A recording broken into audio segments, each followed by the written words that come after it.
You were at, as Jackie mentioned, the National Association of Secretaries of State. You guys were all here meeting.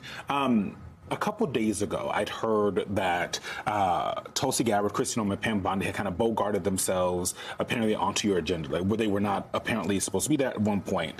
Let's show the photo, because eventually they just abruptly canceled. We do not know why. All of a sudden they canceled. We do have a photo from MS Now reporter Julia Jester that I'd like to show that shows the empty chairs on stage. They had already set up for them to get on stage. One, why do you think the DNI, the DHS Secretary, and the Attorney General are trying to talk to Secretaries of State? And two, do you have any idea why it was canceled so abruptly? Well, these three, they play cowboys on TV and TikTok and Twitter, right? They like pretend to be tough, and maybe trying to get on our agenda was like a move to like intimidate us. But like most bullies, they're cowards. And I think they got scared. And you know what I would ask them? I would ask Noem to resign because she's murdered 2 American citizens. They've inflicted violence and chaos on the streets of Maine.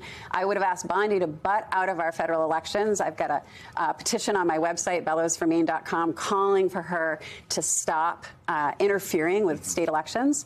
And Gabbard needs to also get out of elections because, again, spies have no place in our democracy. Why do you think they want your voter rolls?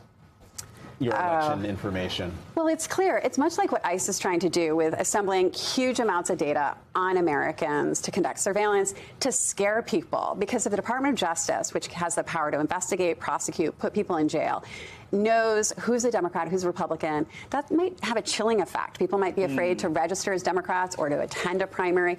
And the federal government has a terrible record keeping data safe. It's a huge violation of privacy. But most importantly, they want to interfere in the 2026 election. They're afraid of accountability by the voters.